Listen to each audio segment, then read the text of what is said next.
Let's get ready to go. It's time for more Energy Slap Fest 2. On the right side, playing as the HRE.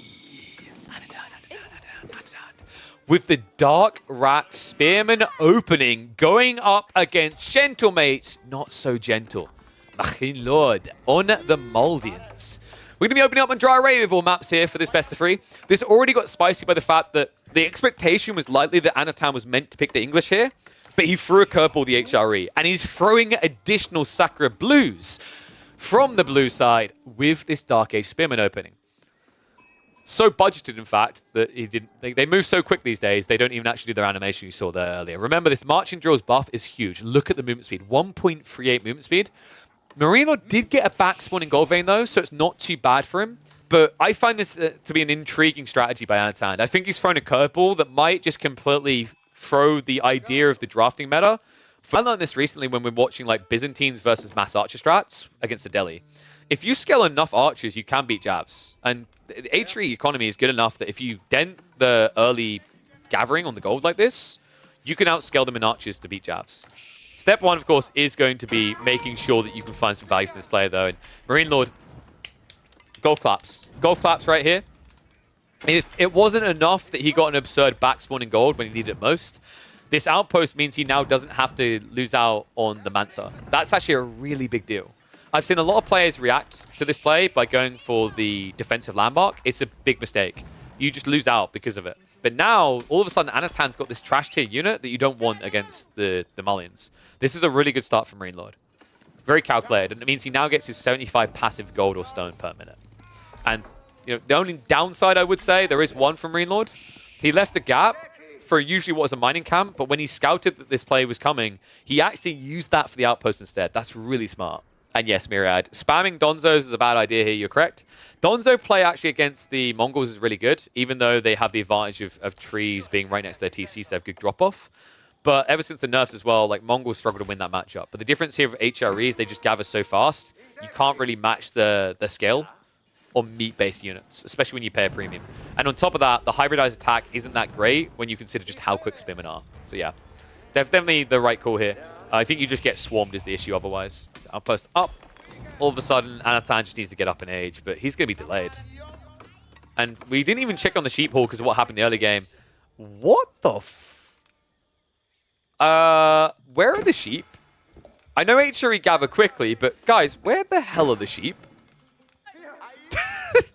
It's 10 to 5, which doesn't seem right. There's a few sheep straggling in the corners. But that's not a lot of food for HRE. That's a bad sign. I'm wondering if Anatan pivots into a TTC build now so that he has safe food, because this is worrying. I actually really don't like Anatan's position anymore. So what is the win condition now for Anatan? I think it's long game. We're about to see a very dominant spike point in the game for Marine Lord, mid-feudal into castle. That's the time to shine for Malians, right? Malians suck when they have to go into Imperial usually, unless they scale trade. He could scale trade on this game, but I think the timing of the HRE is just more aggressive, so you can't just go greedy. For Anatan, I think you just need to get castle as quickly as possible.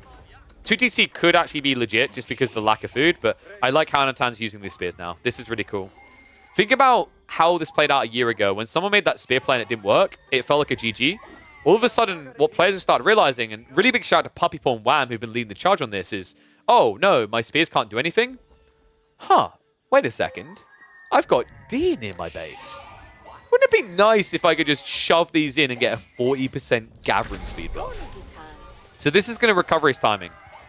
This is how you get back on track, because the deer gathering rate has a much higher base than sheep.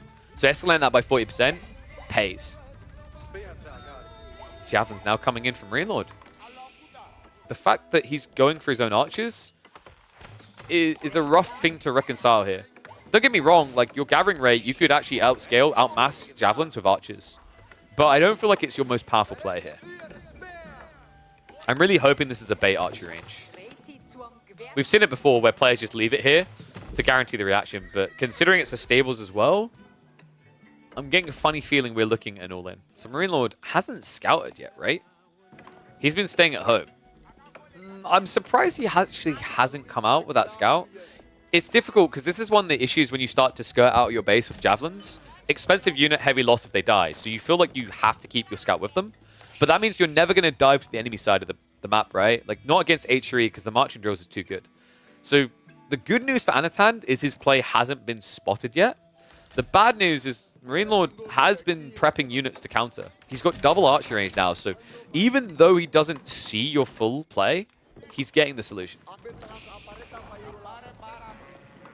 And yeah, I think he realized he spent too long here. So Marine Lord is now going to peel the scout.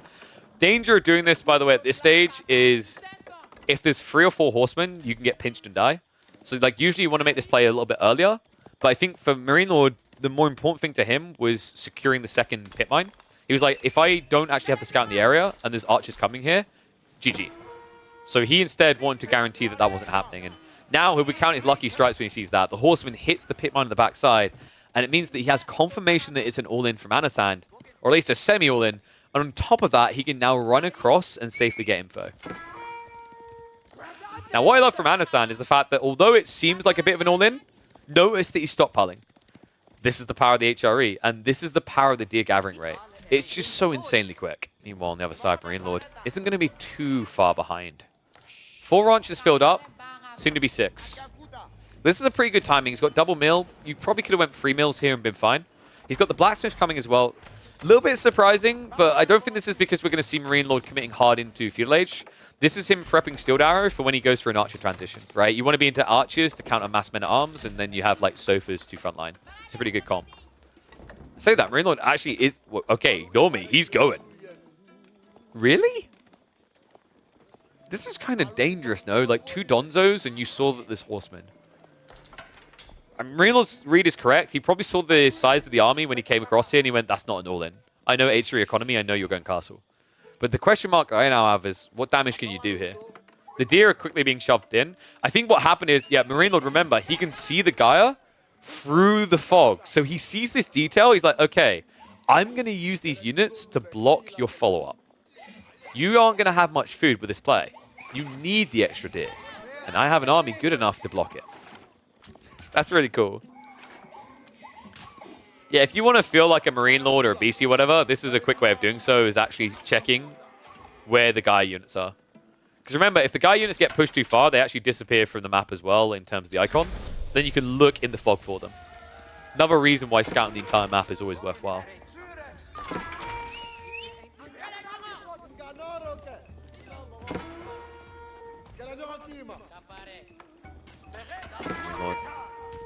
Another funny thing is, it was only 1 or 2 horsemen, so actually Anatan is fully countered by javelins right now. What worries me even more is the fact that Anatan is building spears. What? He's... Okay, how often do you get into a Malian H3 game, the H3 player goes Castle Age, and his comp is Spear Archer? That's a very odd combo. Where's your army?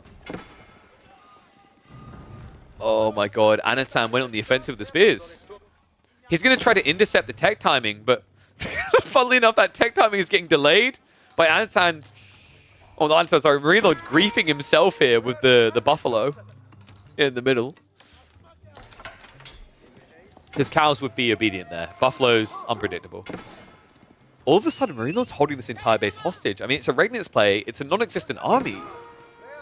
Anatan, I can't believe this. Marine Lord, so many players in this position would have felt like they needed to follow the tech up and just finish their Fulani. Because it's a power spike timing. But Marine Lord is following the new adage, which is, if I have to tech up second, you need to be punished first. Great read here. Spearman going to dive in, but Anatan has no play at home.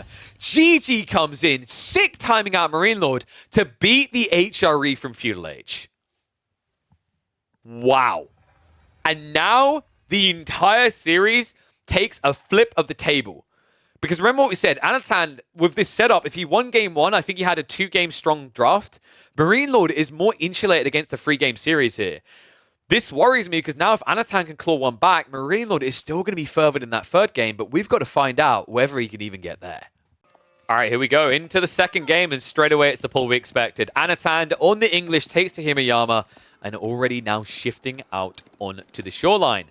Meanwhile, Marine Lord, this is what I didn't want him to do because this plays into the hands of the English. He's going for the dock drop. And Anatan actually is dropping himself as well.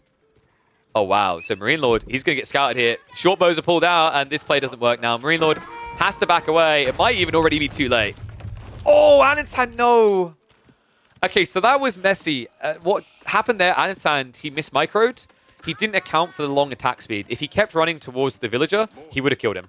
But good play there, Marine Lord. He makes the attempt. I like that he went for the attempt in the fact that if Anatan is just playing condensed English and going for the fast Abbey of Kings, then jackpot, right? But Anatan made the correct read. Is the goal from Marine Lord to A, take away the dock, but B, force Anatan to react with Council Hall? That's what I'm wondering here. If so, that is gigabrain, because I actually think the Council Hall build is worse. The Abbey of Kings build is 10 times better now. Because if it's a Council Hall build, all you do as a reactionary to follow this up is you drop double outpost in your gold, and it's protecting the food as well. And it's just, from there, it's fast castle. And in the meantime, the spearmen will get rid of the dock. So that's really bloody crafty. Villagers are going to have to run away. They don't even throw out a shot yet. One spearman shouldn't be able to beat these villagers on his own. You're going to need at least two. The problem is with the way you're playing this, like, you're going to start losing spearmen before you actually clear them up. But he's making room, right? Like, once he has two spears here, these villagers shouldn't be able to come back. Even with good micro, they'll just die. And the interesting thing is the idle time to kill that spearman, right? Like, that's been, what, 20, 25 seconds? So you're missing out on 30 resources or so far. So it's starting to pay for it in the idle time. And now with the health bars getting down to half, I think Anatan just has to back away entirely. So yeah, he's going to lose the fishing then. I'm sorry, did that fishing boat really just try to do a grind on these spearmen to seduce them into not killing it? It didn't work. Kura Storehouse now on the way. Council on the other side. So here's where this gets even funnier, guys. The actual clean, easy play now is double outpost, fast castle. Do you want to know a funnier thing you can do here to beat the English? I know Faye's going to want to cover her ears for this. You can actually just mass Yumi. It's a bit more difficult on Himiyama because the woodlines are smaller, but you can actually beat English with mass Yumi now. It's not even close. HRE dunk on them for the same reason. It's the speed to gap close, but it's even more brutal in the Japanese matchup because if you go mass Lombo versus mass Yumi, the Lombo overkill the Yumi while the Yumi gap close. So then you just get flooded and killed. Right? It's like sending 5 Marines out to deal with 20 Zerglings. It's painful. I'm expecting the what the hell? Why are we talking about StarCraft responses here? Yumi are not here yet. Archers, however, are in position. Marine Lord, like the one thing that had me hesitant, remember what I said about these woodlines being small? 2 reasons. 1, you don't have much wood at your initial drop-off, and you have to keep idling between. 2, it means you don't have a defensive line. You can't concave this. The reason why I've rated English as an S tier civ on this map for quite a while isn't just because of the pocket play here. The added detail that's pretty sick about them is how easily they can idle out your wood. It's the same reason why HRE with mass archers is really good on this map. It's because of how quickly you can rotate 360 around the base. So yeah, Marine Lord now already shifting over the side. And it's going to be stables instead and archer range. So he's going to layer the comp. Makes sense. At this stage, like Yumi, the only way you win with Yumi on their own is if you have numbers. He would have needed an immediate double archer range. He hasn't got that. And now, because the wood is being pressured, he can't just spam wood archers. He needs to go into stable units, which are mostly food.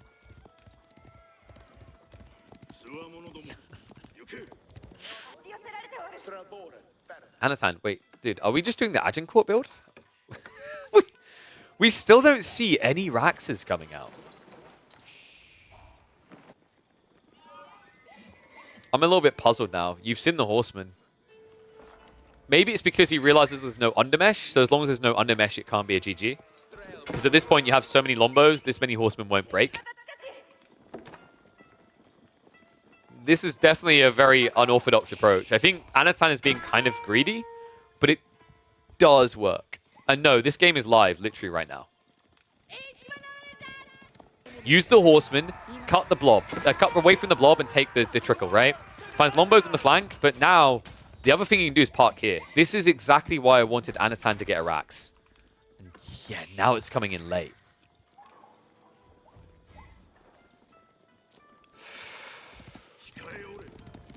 Yeah, this cast, by the way, I done this cast a week ago. I just predicted the future thanks to ChatGPT. Because, you know, Yumi are OP and I know they always win. So. The reason, if you're wondering, why didn't Anatan add in spears sooner, is because he saw the archer ranges. When you see Yumi archers, you don't want to be adding in spears because you feel like you're just going to lose the units, right? But his greed here may have cost him dearly. Marine Lord's broken out the chokehold, and now with this many horsemen, with so few spearmen, I actually think this is a situation where Anno could lose control of the center. That's horseman going to be revealed. Marine Lord should be moving out the gold now, and that's exactly what he's doing. This is going to be for Undermesh. Undermesh is your #1 priority. Steeled Arrow is a follow-up, because right now your Yumi count isn't big enough to value Steeled Arrow. But Undermesh means the horseman can win the fight. Outpost now on the way from Anatan. I feel like this should have been here sooner, though. Outpost quicker than this would have been a problem, but now you get an opportunity. Marine Lord is going to dive in with the horseman. Yumi following this up as well. One spearman comes in. It's not enough to insta-kill, but the spearman attack speed is slow enough that it can't get a follow-up strike. Anatan prepping the demo ship. Horsemen continue to just dive in here. The Yumi are actually doing quite a lot of damage. Like, I wouldn't have minded Steeled Arrow at this point, but it is indeed going to be Undermesh. Villager gets sniped as well. Marine Lord gets the breathing room to guarantee not just Undermesh, but now Steeled Arrow as well.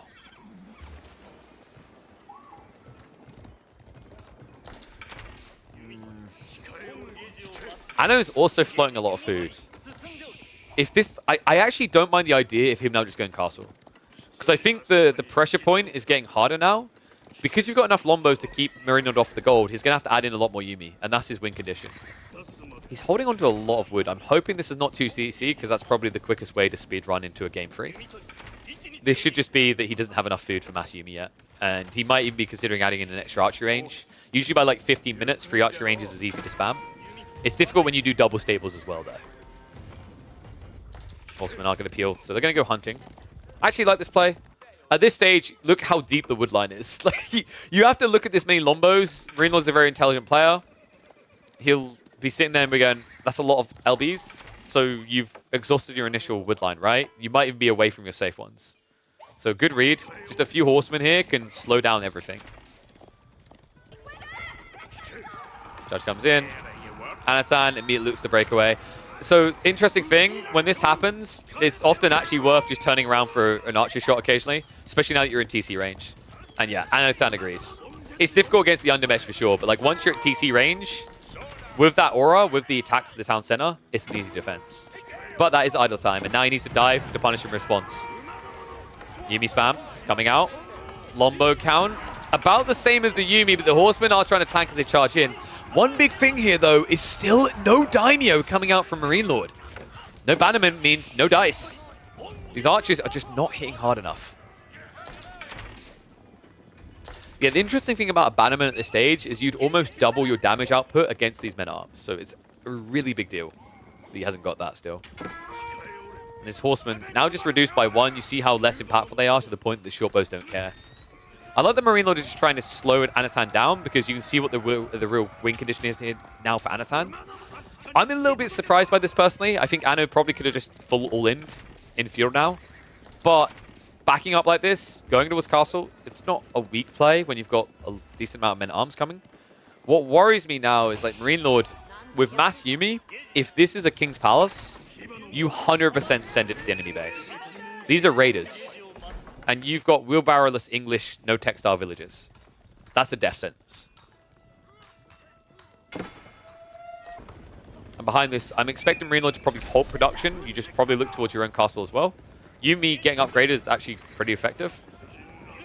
He'll probably keep adding in horsemen because that's someone that can assist, but the archers will be too slow. Ay. Men-at-arms, Lombo upgrades coming in. Anatan is going to need a lot more men-at-arms to hold this.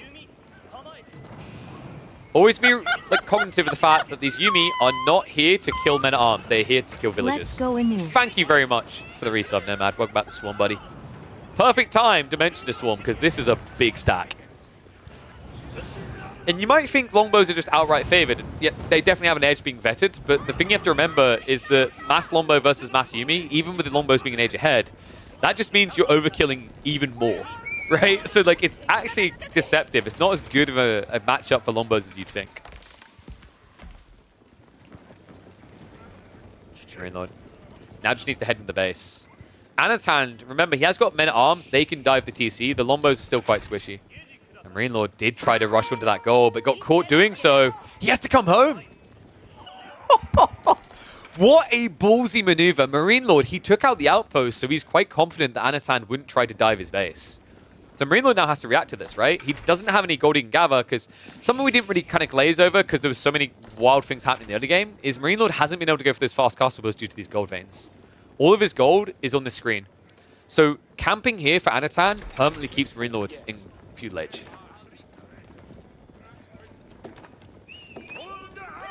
And yeah, this happens with quite a few landmarks right now. It's not just the King's Pass. A lot of the UIs are wrong. Clash coming in. Horseman diving onto the backside. Yumi just ignoring the men-at-arms, but this is ugly. This is bad.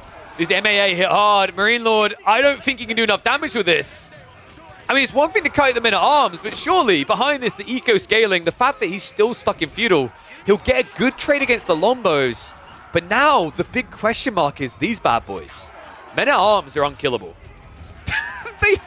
They have more ranged armor than you have damage. Good micro from Marine Lord. I think he done the best thing he could here, which is clearing the Lombos. But the thing that now scares me is Anatan. He should be looking to dive the main base. Men-at-arms with armor-clad will not care about static defenses. I think that's the only thing now missing in my eyes. If Anatan gets into armor-clads, this is GG, and it is. GG gets called. No way back. Marine Lord is going to have to even it up and take the win in that third game. Impressive showing by Anatan. I told you guys, keep an eye on Himeyama because I think it is going to be an S-tier map for the English if Himeyama comes back into tournaments more frequently. But now, the big question mark on all our minds is what is better, Byzantines or Chinese? We're getting that game free, baby. Byzantines up against the Chinese. Anatan wielding the S-tier Chinese. I think Marine Lord actually was one of the players that said that China is S-tier. But on the other side, I actually consider the Byzantines to be a damn good counter here up against the Chinese. We've seen them time and time again win out against this Civ on maps with less berries on a patch where the Byzantines were weaker. The big question mark is what is Anatan's solution going to be to a stronger Byzantines in this current meta? Remember, these are best of three, so whoever wins this is going to top their groups, actually. Both of these players did get a default win against Dumu. Sorry, Anatan, no. Anatan worked for his win. He 2-1'd. Default win came in from Marine Lord. Anavaku, I believe, was a 2-0 from Marine Lord. Anatan, not to discredit Anavaku, I'd expect him to be capable of taking the win there. So this series is the one that is really going to decide who comes out tippity top of Group D. So let's look at the positives to the Chinese here. This is actually not a bad spawn for maybe like 2 TC play. You've got the deer, you've got the safe deer on the ramp at the backside, which is very easily wallable. But I hesitate to say this is a game that you can play slow. Imperial Academy was a really nice buff for the Chinese in the recent patch. But with the Byzantines getting their timing buffed as well, I think that they can constrict the map quite easily in feudal while still targeting Castle Age. And for the Byzantines, Castle Age is the win condition in this matchup. For the Chinese, I actually think it's Imperial Age. I've yet to see a feudal age build that convinces me in this matchup because now the meta kind of got even harder, right? Like, I think this should be Western Contract from Marine Lord, but realistically, you can actually beat the Chinese with javelins as well. The reason why Lombos are just better is because of the fact that Lombos will have all their damage go through against Chiganu and wipe them. And on the flip side, if you build Chiganu up against Javs, the enemy's A, close to you, and 2, you do more instances of damage, right? So it's kind of better DPS than archers. So what I'm expecting from Anatan is just Imperial Academy, probably a bargain to secure resources, and then get the hell out of this age ASAP. The problem that I've been seeing for Chinese players in this clash is what do you do with that Castle Age? I think Dumu especially shooed the way on how the Civ functions. He was very clean in the Elite Classic 2. He kept executing the Byzantines almost pitch perfectly on Coastal Cliffs. And I think that really opened people's eyes to just how effective the Castle Age timing can be for the Civ. Stone being gathered there. We're getting 2 TCs. Now, Marino's goal should be to get up into Castle now as cleanly and efficiently as possible. Anatan is going to be looking to do the same, but his is going to be delayed. Some of the negatives of being Chinese in this situation is like you're spending actually a lot more food per minute with Song Dynasty. You're spending 400 food. The Byzantines are playing and spending 300 food. On top of that, you have got these Imperial officials. Great. Gives 20% more food. But at this stage, with just level 2 system, your opponent almost has the same benefit. It's not 20% more drop-off, but it's a 14% increase in gathering rate. These are such powerful points in the game for the Marine Lord. It's going to allow him to leverage a timing that's very scary, because if you do both reach Castle Age, let's say Marine Lord starts spamming out Varangian, you can at least rush crossbows. That's actually why this Archer Range is here. But you can't rush Palace Guard. So what you're doing is you're just playing a defensive unit, and wow, this just got even worse. Lombos. Great move. Anatan. Oh, are you kidding me? How is Marine Lord this good? Like,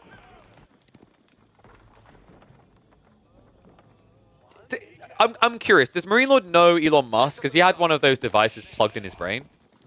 Guy's like a computer sometimes. Just perfect read on the vision to get 2 villagers that shouldn't be killed before the walls go up.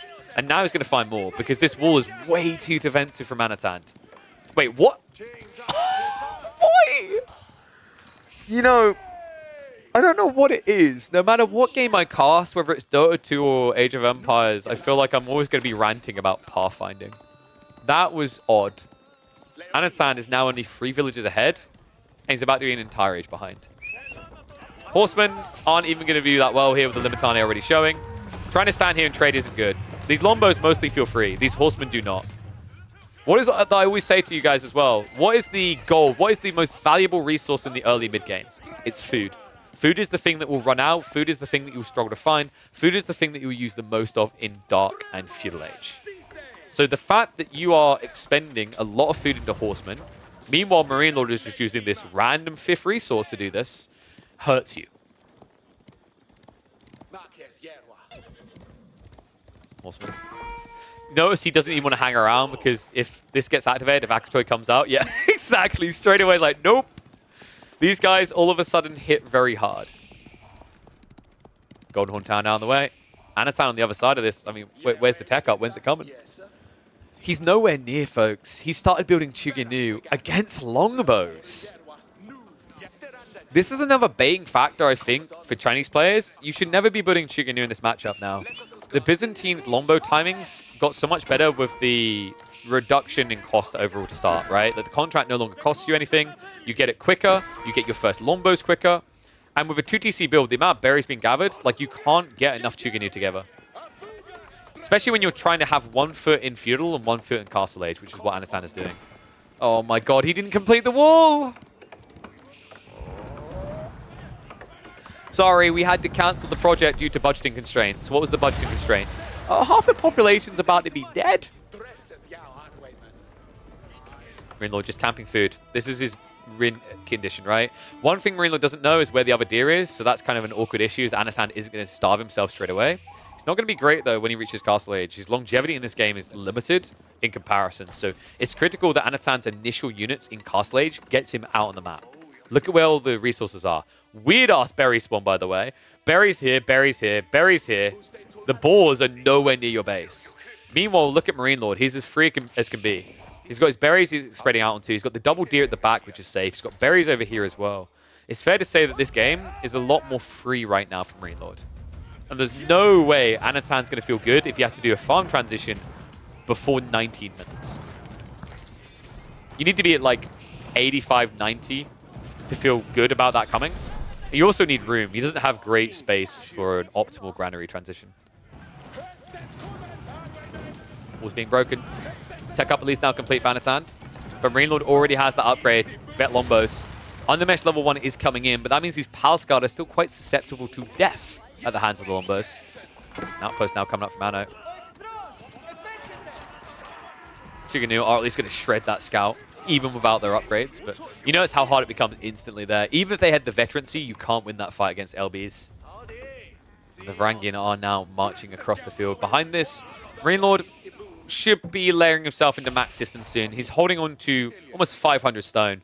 And we've already seen the connections coming in. So yeah, we're going to see the final one. So immediately we're going to be jumping up from, what is it? It goes from 18% to I think it's 28% gathering rate. So an extra 10%. That's almost an extra level of eco-tech upgrade. Lombos. A little bit overextended here. Need to wait for more Varangian to arrive. So Palace Guard should be able to dive in. Good play by Anatan. Looks like he's supervised to get into the level 2 ranged armor. So Lombo's not quite hitting hard enough. And Marine Lord, he had more of these Varangian on the way. But the Cairo Cypher may have been a bit too soon. I love that the Varangian are just being completely ignored right now. It's everyone must kill the longbows. Go. Second wave arrives, though. Uh-oh. Anatan, he hasn't got enough gold. He's trying to transition to the crossbows now, but he made a grave assumption here that the longbows would be dead. They're not. There's 10 plus longbows still alive when he's adding in crossbows. This is the worst case situation for Anatan. He's going to need to go into Nest of Bees next because the main fight is not contestable now. Great play by Marine Lord. And so much food and gold behind this. Like, he hasn't even fully committed mind, body, and soul to this. And yes, not only has he actually spelled an M, he's now... Like, what is this? The I? Wrong team. Don't put a Z in the middle, buddy. You gotta get the 8 now.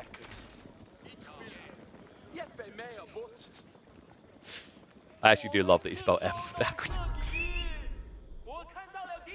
I kind of want to make a tournament where I give people bounties for doing weird things with buildings and walls.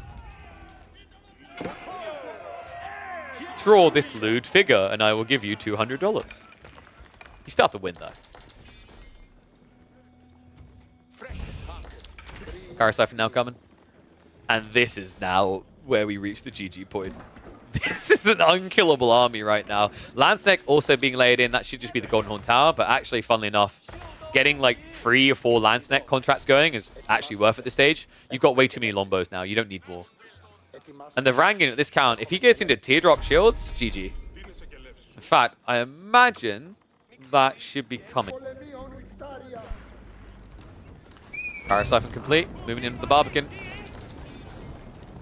Longbows now tickling and pushing this away. Fireworks are at least going to come out, but wait. Got it! Oh no! Anatan, what a blunder. He left the Nest of Bees unguarded. Longbows now diving into a snipe without the villagers repairing. And all of a sudden, Anatan, that eco leader tried to build up, is about to be thrown away. Varangian are going to go for this slice. They just need to target the villagers first. Textile's at least going to make that a little bit of a slower process. But Anatan throwing away both arms to try and keep the body alive. And all of a sudden, Marine Lord now with the villager lead. And guys, this was just wave 1. He's got 20 more Varangian. This is only 3. And everything else feels free for him now. Karasiphon still working the Barbican. It's at least going to be a clear up at the front wave, but damage most definitely done in this game. What a brutal timing. Karasiphon is at least not going to be able to take out the Barbican, so that's the upside for Anatan, but after this reset, the thing we haven't highlighted is that the relics have been coming in. With 4 relics now, I would love to see Marine Lord just add in the Landsneck we talked about. That's the perfect thing to just get into this comp now. Just pump two contracts of Landsneck against 16 Palace Guard, they just die. Nest of Bees can't be protected. For now, Marine Lord says, why the hell would I want Germans? I've got the Vikings! Wood also being gathered, so we're now into the farms. Marine Lord is now insulated against late game. Meanwhile, Anatan has at least got 1 granary stack up, but those villager losses, now up to 25 in total in this game, has stunted his timings. And the fact that he's got 20 of his villagers, almost a quarter of his economy at this stage, gathering on stone to get keeps up, bad sign, because Marine Lord doesn't put anything to defense. He's gone for a pathetic little wall, and that's it. Every other piece of his economy is going into army. What do you mean? You don't like this farm layout? Look at it, it's beautiful. Yeah, I love the system just blocking the optimal farm placement next to the Grand Winery. We're about to do like a weird form of like, you wouldn't pirate. You know, like that, you wouldn't steal a car, so don't steal a DVD. You wouldn't do this with your Arkan chapels, so don't do it with your Grand Wineries. Say no. Frankie now in though. If he hits this east side, Anatan has about 1/3 of his economy over here. Actually, almost half. Longbows are going to catch him running away. So we'll be to snipe 1 or 2.